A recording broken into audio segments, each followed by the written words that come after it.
Intermediate English with اشرف کے اس نئے video کے ساتھ حاضر ہیں، اور آج کے جو ہمارا ویڈیو لیکچر ہے یہ بہت ہی امپورٹنٹ ہے، کیونکہ اس میں ہم second year English Federal Board of Intermediate Secondary Education کی اس کی جو کورس آؤٹ لائن ہے اور جو اس کے کنٹینٹس ہیں اور جس طرح مارکس ڈسٹریبیوشن ہے، یہ ساری چیزیں ہم نے اس میں ڈسکس کرنی ہیں۔ ٹو اسٹارٹ ود میں ایک چھوٹی سی چیز میں ضرور وارن کرنا چاہوں گا کہ ایک طرف تو بعض اسٹوڈنٹس اس بات پہ بڑا خوش ہیں کہ اس ایئر یعنی 2020 میں کرونا کی وجہ سے ایگزام نہیں ہوئے اور انہیں ڈائریکٹ پروموشن مل گئی سیکنڈ ایئر میں، لیکن اب ان کے جو فرسٹ ایئر کے مارکس ہیں ان کا انحصار بھی اب سیکنڈ ایئر کے مارکس پہ ہے، اور سیکنڈ ایئر کی انگلش کا اگر کمپیریزن کریں فرسٹ ایئر کی انگلش سے تو دو حوالوں سے سیکنڈ ایئر میں چیلنج تھوڑا سا زیادہ ہے۔ ایک تو یہ کہ جو سلیبس کانٹینٹس ہیں وہ کوانٹٹی وائز بھی زیادہ ہیں فرسٹ ایئر کے کمپیریزن میں، اور ڈیفیکلٹی لیول بھی نسبتاً تھوڑا ہائی ہے فرسٹ ایئر کے مقابلے میں، تھوڑا نہیں بلکہ زیادہ کہنا چاہیے کہ ہائی ہے۔ تو اس لیے بڑی توجہ سے یہ سارا جو آج کا جو ابتدائی ہمارا انٹروڈکٹری لیکچر ہے سیکنڈ ایئر انگلش کے کورس کنٹینٹس کے حوالے سے، اس پہ پوری توجہ سے ذرا دھیان سے اس کو دیکھیے گا اور سنیے گا، تاکہ تھرو آؤٹ دا ایئر جو آپ نے جتنی پریپریشن کرنی ہے اور جس حساب سے پریپریشن کرنی ہے اس کے حوالے سے اپنا ایک ٹھیک سے پلان بنا سکیں۔ تو کورس کنٹینٹس کے حوالے سے سب سے پہلے اگر ہم بات کریں جو ٹیکسٹ بک ہے، federal Board of intermediate and secondary education نے جو ٹیکسٹ بک انٹروڈیوس کرائی ہے سیکنڈ ایئر میں فرسٹ ایئر کی طرح سے، وہ بھی Khyber Pakhtunkhwa text book board کی بک انہوں نے انٹروڈیوس کرائی ہے۔ اس کی وجہ یہی بتائی جا رہی ہے کہ جو 2006 کا نیشنل کریکولم ایک ڈاکومنٹ ہے، اس کی جو ڈیمانڈز ہیں، اس کے حوالے سے جو سٹینڈرڈز ہیں، جو معیارات ہیں، جو ٹارگیٹس ہیں، جو آبجیکٹیوز ہیں، وہ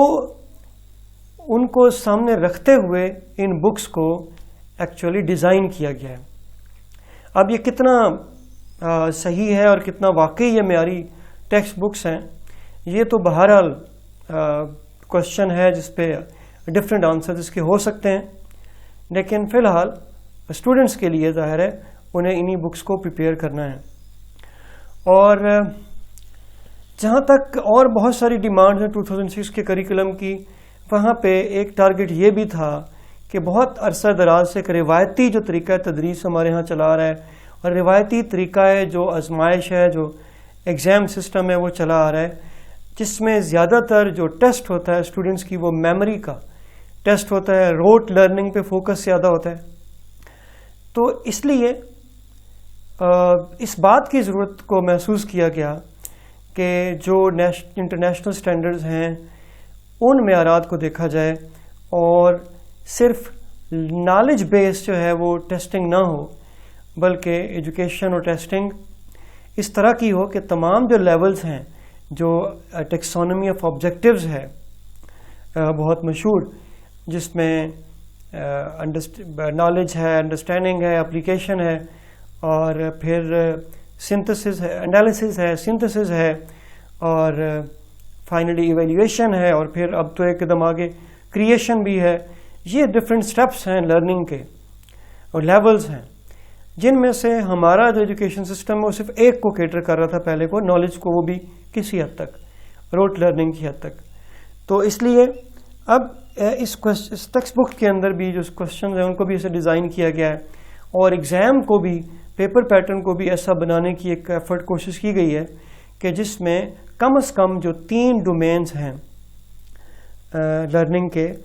جو فرسٹ ہے نالج کا ڈومین، دوسرا انڈرسٹینڈنگ کا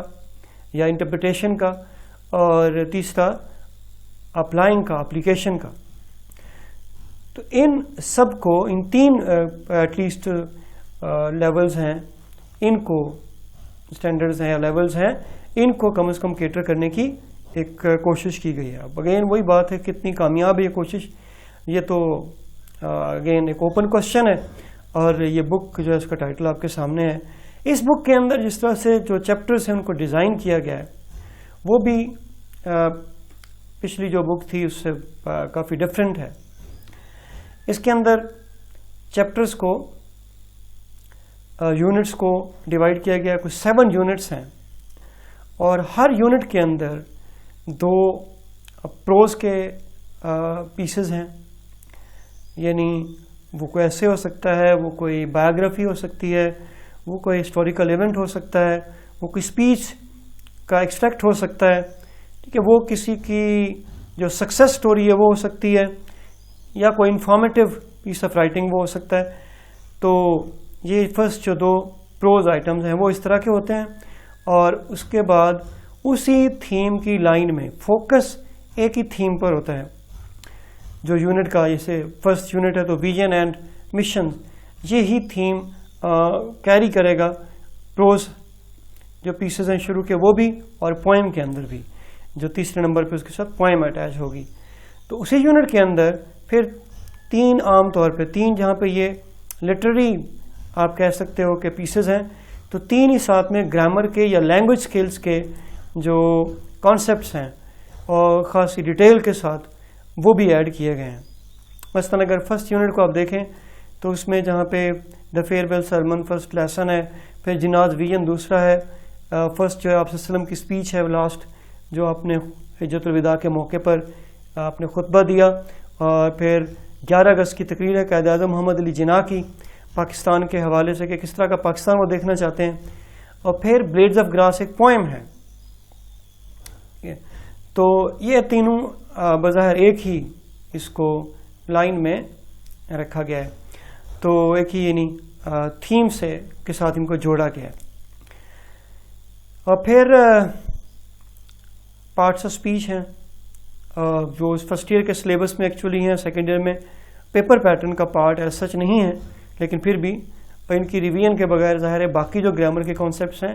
وہ کلیئر نہیں ہونے والے. تو پارٹس آف اسپیچ پہ ایک نظر ڈالی گئی ہے. پھر اسی طرح فریزز اور کلازز, اس میں ایک ٹائپ کے جو فریز ہیں ناؤن فریز اور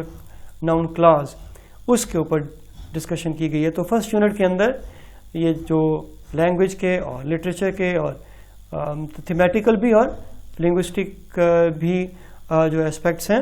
ان پہ ڈیوائڈ کیا گیا پورے یونٹ کو. اسی طرح سارے 7 یونٹس کی جو ڈویژن ہے وہ ہے. اور 7th یونٹ تھوڑا سا ڈفرینٹ اس طرح سے ہے کہ اس کے اندر شیکسپیئر کے پلیز کے اوپر بیس کرتی ہوئی جو سٹوریز ہیں 2 سٹوریز وہ اس میں ایڈ کی گئی ہیں, جن میں جو کہ بیسیکلی ایبریجڈ سٹوریز ہیں. اور یہ چارلز لیم اور میری لیم کی ایفرٹ ہے جو دونوں بہن بھائی تھے. تو کیونکہ لینتھ سے بچنے کے لیے اس پورے پلیز کو ڈالنے کی بجائے اسٹوڈنٹس کو تھوڑا سا ٹیسٹ بھی مل جائے شیکسپیئر کا, اور جو ہے لینتھ بھی ایک معقول لینتھ ہو, اس لیے ان پلیز کو پلیز فارم میں ڈالنے کی بجائے اسٹوری فارم میں, ٹیلز کی فارم میں ایڈ کیا گیا ہے. تو یہ تو بک کا فارمیٹ ہے جو اب آپ فرسٹ سیکنڈ کے اسٹوڈنٹس نے پڑھنی ہے, اور اس کے اوپر جو ہے اپنے اس کے بیس پہ اپنے پیپر کی پریپریشن کرنی ہے. مارکس ڈسٹریبیوشن کی ظاہر ہے ہم آگے چل کے بات کریں گے. اب ذرا یہ بھی دیکھ لیں کہ گرامر کے جو کانٹینٹس ہیں اور یوزیج کے جو کانٹینٹس ہیں وہ کون کون سے اس میں شامل ہیں. تو اس میں ویسے تو ساری کی ساری گرامر آپ سمجھ لیں اس کا کورس کا حصہ ہے, لیکن وہ ساری کی ساری گرامر پوری ڈیپتھ میں اور وڈتھ میں اور اس طرح ساری کور کرنا تو ظاہر ممکن نہیں ہے. تو تھوڑی سی جو آؤٹ لائن ہے وہ اپنی پالیسی گائیڈ لائن میں بورڈ نے وہ تھوڑی سی بتا دی ہیں. تو اس میں جو فوکس ہوگا وہ کائنڈ آف فریزز, کلازز اور سینٹینسز پہ, subject complement, object complement, participle اور جیرنڈ, انفینیٹیو, ویئر انفینیٹیو اور انفینیٹیو ٹو انفینیٹیو میں کیا فرق ہے, اس طرح کی باقی پارٹیسپل اور جیرنڈ میں کیا فرق ہے, similarly subject complement, object complement میں, پھر ڈائریکٹ آبجیکٹ, انڈائریکٹ آبجیکٹ. ٹھیک ہے, یہ ساری چیزیں اس میں شامل ہیں. اور کوئی بھی اور انہوں نے لکھا جی any other area except parts of speech. اب یہ بھی وہی بہتر بتا سکتے ہیں کہ یہ جو آبجیکٹ اور سبجیکٹ وغیرہ ہیں یہ پارٹس آف اسپیچ پر ہی بیس نہیں کرتے ہیں, کیا جیرنڈ بھی تو ورب بھی ہے. تو بہرحال یہ ان کا خیال ہے کہ بیسک جو پارٹس آف اسپیچ ہیں, ناؤن ٹو ناؤن, ایڈجیکٹو, ورب, ایڈورب وغیرہ, ان پہ شاید کوشچن نہیں کرنا چاہ رہے وہ, اور یہ فریزز کلازز کے اوپر اور باقی جو